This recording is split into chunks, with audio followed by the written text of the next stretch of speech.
I am Kesten Rono, and you are on day 3 of A Course in Miracles. Thank you for being here. Let's take a deep breath in together and exhaling everything out.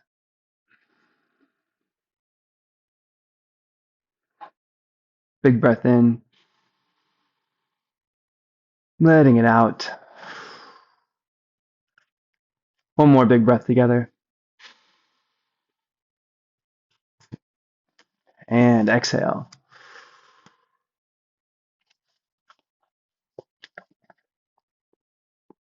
I was reflecting on the principles of miracles that we've learned over the past 2 days. The first one being that, again, there is no order of difficulty in miracles. One is not harder or bigger than another, that all expressions of love are maximal. There's a parallel here that's suggesting that miracles, not being harder or bigger than another, are expressions of love. There's some kind of connection between miracles and whatever love is. Miracles as such do not matter. The only thing that matters is their source, which is far beyond evaluation. If miracles are expressions of love and all that matters is their source, well, then it stands to reason that miracles are an expression of love itself, and love is their source.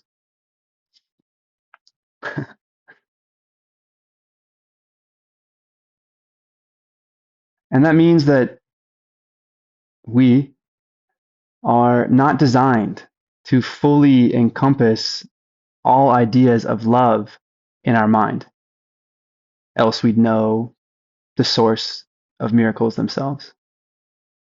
All we need to know is that miracles come with love.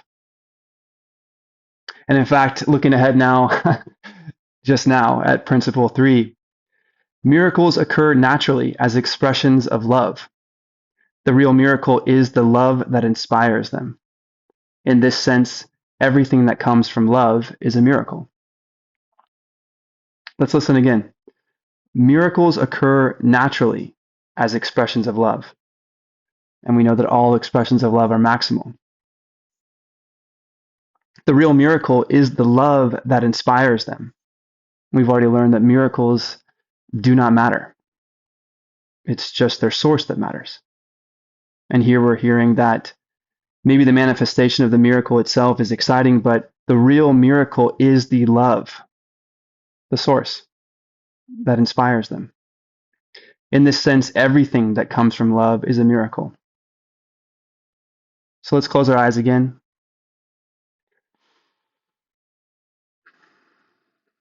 And I invite you to consider the principle that love, which I hope you have felt, or love for yourself, or love for an idea, something that creates excitement within you and allows you to express yourself, an expression, therefore, of excitement, an expression of love.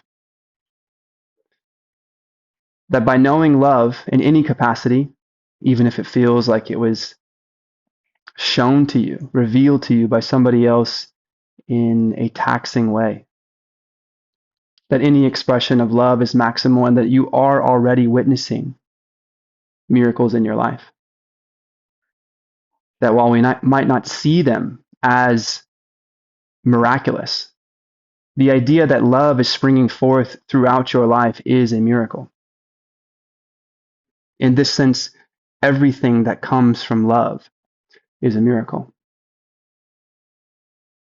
So today I invite us to recognize that whenever we feel this effervescence of love, that we say, I'm opening myself to miracles. Miracles occur naturally as expressions of love.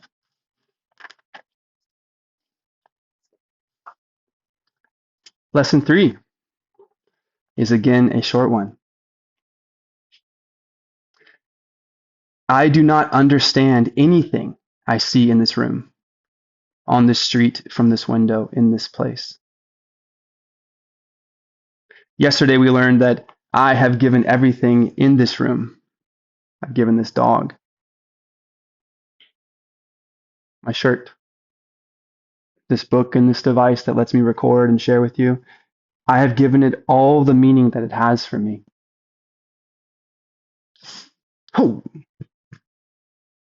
And I also have to admit, I do not understand anything I see in this room, on this street, from this window, in this place. So we've learned that everything that we can notice does not matter. Or more specifically, the language that we were offered was,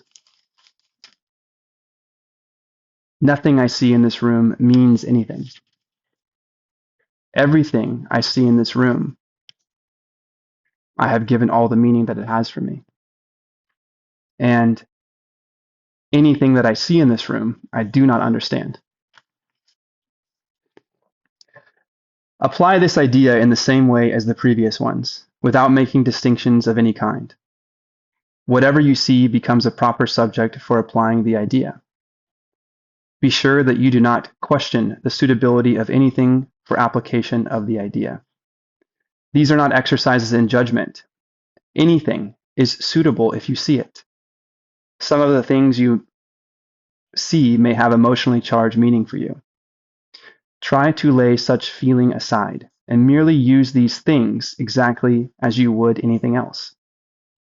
The point of this exercise is to help you clear your mind of all past associations, to see things exactly as they appear to you now, and to realize how little you really understand about them. It is therefore essential that you keep a perfectly open mind, unhampered by judgment, in selecting the things to which the idea for the day is to be applied. For this purpose, one thing is like another, equally suitable and therefore equally useful. And that is all we're told for today. Everything is an equal opportunity to say, I do not understand this at all. And it feels like a little bit of levity in offering ourselves permission to say, I have no idea what's going on, what this thing is. In fact, I don't understand this hand at all. I do not understand anything I see in this room.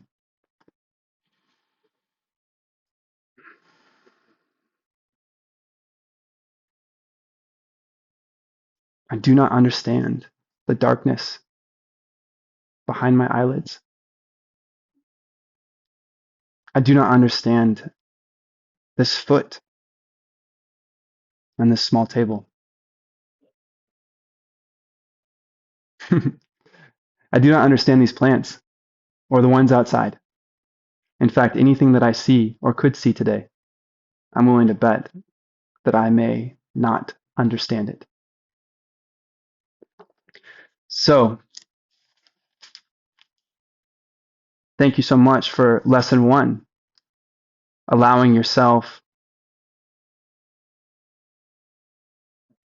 to notice that anything that you see doesn't need to mean anything. And yesterday, for allowing yourself to have ascribed all the meaning that you possibly could to any item. And despite applying all the meaning you possibly could to any item, you are willing to accept that you do not understand anything that you see today. I think today we should keep this exercise as simple as it is. So please, today, 1 or 2 times only, when you can catch a moment of pause for yourself, allow yourself to look around at anything close or anything far and say, I do not understand this item that I see. If you have charged emotions about that particular item as you're moving throughout your day and you're surprised, please allow that to set itself aside and allow the item itself to be the object of your exercise. One thing is like another, equally suitable and therefore equally useful. May you find use in today's practice for saying simply, I do not understand. this item. And I'll see you here tomorrow, inviting more abundance, truth, and love into your life. I am Kesten Rono, and I wish you well. See you for day 4 of A Course in Miracles.